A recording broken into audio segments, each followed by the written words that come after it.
Ya, Assalamualaikum warahmatullahi wabarakatuh. Pada kesempatan hari ini saya akan menjelaskan materi terkait dengan algoritma KNN ya. Jadi algoritma KNN atau K-nearest network ini umum ya digunakan di dalam sebuah proses klasifikasi ya, khususnya klasifikasi non-linear ya. Ada kasus-kasus non-linear.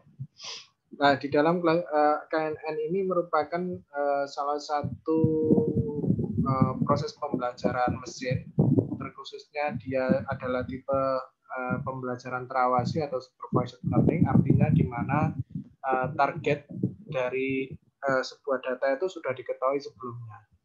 Nah, KNN ini seperti yang pernah saya singgung di sebelumnya, bahwa KNN ini adalah untuk mencari sebuah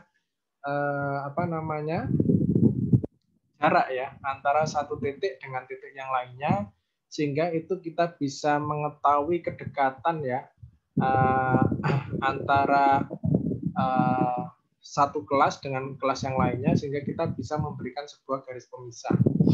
Jadi kalau misalkan kita menginginkan ingin mengetahui bahwa misalkan di sini ada sebuah pola penyebaran data di mana ada data berwarna biru dan juga ada data berwarna merah. Sedangkan data yang berwarna hijau itu adalah titik yang ditentukan.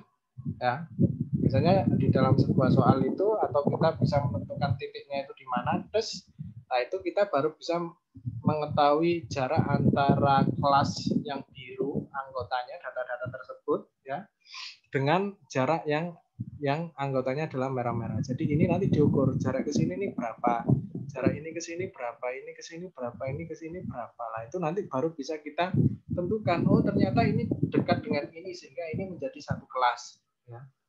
Karena jaraknya dekat dengan yang titik tersebut, misalkan seperti itu. Nah, di dalam K-nearest network ini ada K yang paling penting di sini ya. K ini adalah untuk menentukan pemilihan jarak ya yang paling terdekat ya. Kita nanti akan mengurutkan jarak, misalkan K-nya itu 3, artinya kita akan mengurutkan jarak terdekat dengan hijau ini yang kita ambil adalah 3 yang terpendek. Kalau jaraknya K-nya sama dengan 5, maka kita akan mengambil kita urutkan jarak yang dari mulai yang terkecil sampai terbesar, kita pilih hanya 5 jarak yang terpendek yang mendekati dengan titik hijaunya. Nah, seperti itu ya. Nanti kita bisa menentukan kira-kira nanti kalau misalkan ada sebuah input data baru, itu kira-kira targetnya itu apa hasil prediksinya ya. Ingat bahwa apa yang dilakukan oleh KNN ini itu adalah sebuah hasil prediksi, bukan hasil eksak ya. Kalau kita sudah punya sebuah dataset, nah itu misalkan dataset itu memang misalkan eksak ya, kita sudah mengetahui targetnya. Tapi kalau kita ingin mengecek apakah dataset tersebut itu yang saya miliki itu adalah berapa akurasinya, artinya saya akan menguji dataset yang sudah diketahui ini kira-kira sama tidak kalau saya menggunakan prinsip perhitungan jarak menggunakan KNN itu dengan prediksinya itu sama tidak, baru kita bisa mengetahui kesamaan ya dari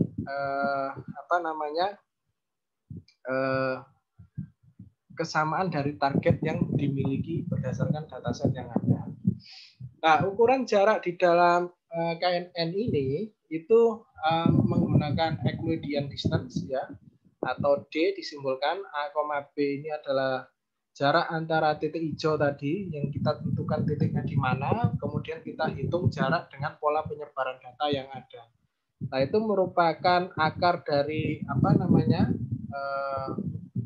akar dari sum ya, dari jarak awal dikurangi jarak pertama dikurangi jarak yang berikutnya dipangkatkan 2 kemudian di akar ya. Nah, di mana jarak tersebut bisa dikatakan adalah sebuah vektor ya. Saya rasa saudara sudah mengenal vektor ya, di kalkulus maupun di matematika diskrit apa itu vektor dan seterusnya, itu saudara sudah memahami bahwa dalam sebuah titik subkoordinat tersebut kita bisa titik koordinat tersebut kita bisa menghitung ya arah jarak dari titik yang satu dengan yang lainnya itu adalah sebuah vektor ya. Nah, ada beberapa macam jarak yang digunakan, ada jarak Euclidean, ada jarak Manhattan, ya, ada jarak Minkowski, ya, ada jarak Mahalanobis, ya. Nah, kelebihan dari KNN ini adalah mudah untuk dipahami, ya, efektif jika datanya sangat besar, artinya waktu komputasinya ya sangat cepat, intuitif, performanya ya dikatakan cukup baik, dan tahan terhadap data latih yang noise, ya. Nah, terkait dengan jarak tadi, saudara bisa menentukan jarak mana yang saudara akan gunakan dalam perhitungan tersebut, ya. Tapi secara umum biasanya menggunakan jarak Euclidean. Nah, kekurangan KNN, ya, ini kalau kita lihat pada waktu komputasinya itu ternyata sangat tinggi ketika data latihnya cukup besar. Semakin besar data latihnya, misalkan jutaan data, maka waktu untuk melakukan eksekusi dari program tersebut juga akan besar, karena kita akan mencari semua jarak dari dataset yang mengiaran tersebut, ya.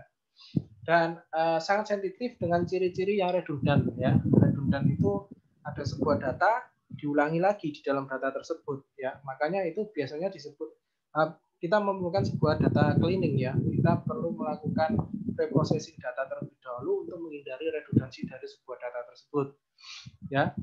Dan kita tidak diketahui perhitungan jarak apa yang paling sesuai dengan dataset tertentu, ya. Jadi ada dalam kasus dataset tertentu itu kita tidak bisa menentukan, ya, jarak mana yang bisa sesuai dengan data tersebut atau tidak, ya. Nah, algoritma dari KNN ini itu pertama kita tentukan parameter K-nya, ya. Nah, ini K yang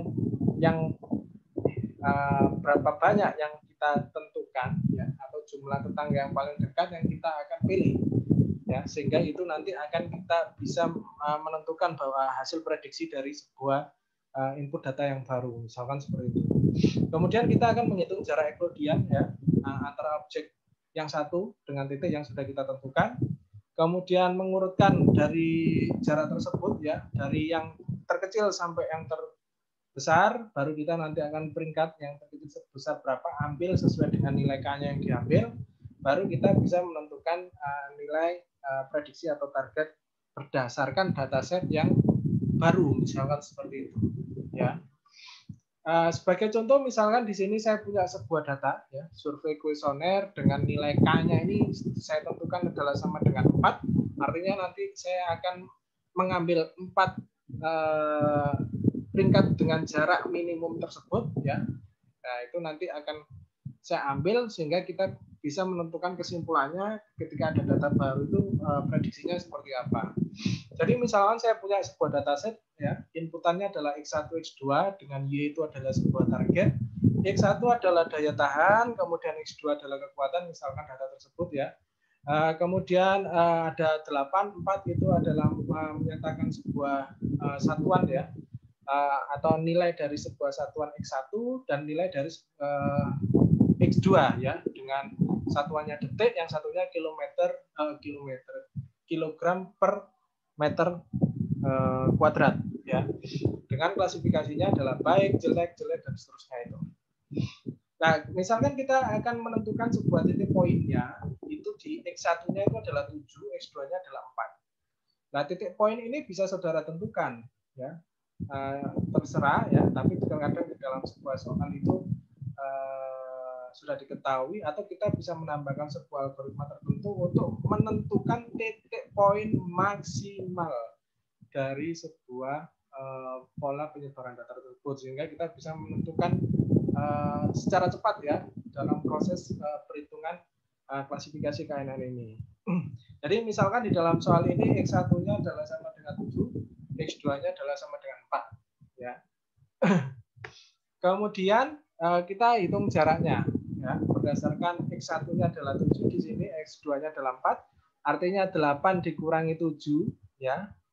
Ya, ini dipangkatkan 2, ya. Ditambah, ya, 4 dikurangi 4, ya. Artinya 4 ini dikurangi 4 ini dipangkat 2, terus ini 4 dikurangi 7, ya. 5 dikurangi 4, ya, seterusnya dipangkat 2 ditambah. kan tadi sum ya, itu 1, 10, 13, 9, 8, 2 ya. Setelah itu ketika saya sudah memiliki jarak tersebut, saya peringkat ya. Nah, kalau saya peringkat, ya ini kan jaraknya 1, 10, 13, 9, 8, 2. Kalau saya peringkat yang pertama dari yang terkecil adalah ini yang pertama, 1 kan, peringkat pertama. Ini peringkat kedua, yang paling kecil kedua, ini adalah peringkat ketiga, paling kecil ketiga, ini adalah peringkat keempat, adalah paling kecil keempat. Ya, terus ini peringkat kelima, paling kecil kelima, peringkat keenam, ini adalah paling kecil keenam, dan ini terakhir ya. Dari diurutkan, di labeling seperti ini untuk menentukan mana jarak terkecil sampai yang terbesar. Setelah itu karena kita sudah menentukan bahwa nilai K-nya itu adalah sama dengan 4, maka saya akan memilih 4 data ya dari yang terkecil tadi, bahwa di sini yang terkecil adalah nilainya adalah yang ini 8,4 kan, ini 1 ya. Terus yang berikutnya adalah data berikutnya adalah yang 6,5 ya. Kemudian berikutnya adalah 5,6 ya. Berikutnya adalah 7,7. Hanya 4 yang saya ambil karena K-nya sama dengan 4. Kemudian karena saya yang ambil adalah data ini, sedangkan ini tidak. Kemudian saya lihat targetnya sesuai dengan datanya ya. Kalau kita lihat tadi 84 ini targetnya adalah baik ya. Kemudian yang berikutnya yang 77 ini adalah targetnya adalah baik. Kemudian berikutnya adalah jelek, baik, baik ya. Nah, ini kan disesuaikan dengan data real yang tadi kita sudah peroleh. Nah, apa makna dari ini? Apakah termasuk Kanner box? Itu maksudnya masuk ke dalam K sama dengan 4 tadi? Ya kan, yang diambil kan hanya 4, maka ini ya. Sedangkan yang ini kan tidak diambil karena hanya K-nya sama dengan 4. 4 terkecil ya, yang akan diambil dari yang awal sampai yang berikutnya. Sehingga kalau kita melihat dari keempat datanya ya, yang kita fokuskan di sini 1, 2, 3, 4 ini, yang bernilai baik ada berapa? Yang bernilai baik itu ada di 3 ya. Yang bernilai baik itu ada 3 ya. Nah, ini kan baiknya ada 3. Yang bernilai jelek ada 1. Dengan hal tersebut, maka bisa dikatakan bahwa titik 7,4 ini ya, 7,4 yang tadi saya ingin ketahui kira-kira targetnya berapa ya, misalkan seperti itu, saya akan menentukan sebuah titik 7,4. Nah, 7,4 itu kira-kira dia Y-nya klasifikasinya apa kita tidak tahu karena 7,4 kan di sini tidak ada juga kan. Nah, kalau kita berdasarkan perhitungan Kanner-Burhout tadi bahwa karena nilai baiknya ini lebih dominan, sedangkan jeleknya itu lebih kecil, maka target dari nilai dari prediksi ketika X1-nya adalah 7, X2-nya adalah 4, itu adalah kategorinya baik, karena dia memiliki nilai tertingginya yang paling dominan adalah kategorinya adalah baik ya. Nah, sebagai contoh yang berikutnya adalah contoh yang kedua. Misalkan saya ingin mengetahui target atau Y klasifikasi dari ketika X1-nya 50, X2-nya adalah 3, X3-nya adalah 40 misalnya. Nah, dalam kasus ini di dalam dataset itu kita tidak ketahui bagaimana caranya ya, seperti tahapan yang tadi. Ini saya misalkan saya tetap menggunakan K-nya sama dengan 4. Maka langkah yang pertama yaitu saya melakukan perhitungan jarak ya, berdasarkan titik poin yang sudah saya tentukan tadi 50, 3, 40, yang mana tujuannya adalah untuk melakukan prediksi kira-kira klasifikasi Y-nya itu berapa ya. Nah, ini saya hitung 40 kurangi 50 dikuadratkan ditambah 5 dikurangi 3 dikuadratkan, 60 kurangi 40 dikuadratkan ya, 504 dan seterusnya, ini hasilnya ya. Nah, setelah itu kita urutkan ya, urutkan dari yang terkecil sampai yang dia terbesar. Ini kan yang terkecil 25, berikutnya adalah ini, berikutnya adalah ini, berikutnya adalah ini, 5, 6. Oke. Setelah itu kan kita memilih hanya 4 ya, hanya 4 saja yang mau kita pilih, maka yang saya ambil adalah yang ini ya. ya, kemudian ini, nah makanya ini ya, saya ya, ini juga ya, ini juga ya, sedangkan 2 ini tidak saya perhatikan, ya. Kemudian saya cek kategorikalnya, Y-nya ini berdasarkan data set yang tadi sudah diketahui, ya. Kalau kita lihat di sini jelek, bagus, jelek, bagus. Nah, di dalam kasus ini, kalau kita lihat imbang antara bagusnya sama jeleknya itu imbang. Bagusnya itu adalah 2, jeleknya ada 2. Nah, kalau misalkan ada sebuah kasus seperti ini, maka di dalam K-nearest box itu kita perlu mengurangi K-nya. Ya, K-nya itu adalah dimin 1. Kalau K-nya dimin 1, maka K-nya sama dengan 3. Maka yang saya ambil kan hanya 3. 1, 2, 3. Nah, kalau saya ambil hanya 3, ya, maka ini, ya, bagusnya ada 1, jeleknya dia hanya 2.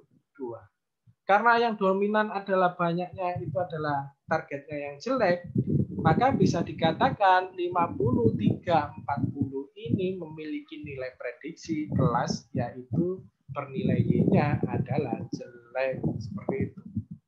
Ya, seperti itu. Nah, ini adalah latihan soal, ya, buat saudara. Jadi ini yang ingin ditanyakan, kira-kira dia nilai targetnya berapa, ya, apakah good atau bad. Lah itu saudara hitung menggunakan K-nearest box tadi, ya, kita hitung jaraknya tadi, tapi ini titik awal yang saya tentukan untuk saya melakukan prediksi kira-kira targetnya seperti apa, ya. Silakan dikerjakan di kertas folio bergaris sesuai deadline, ya, yang sudah tertera. Saya akhiri, terima kasih. Wassalamualaikum warahmatullahi wabarakatuh.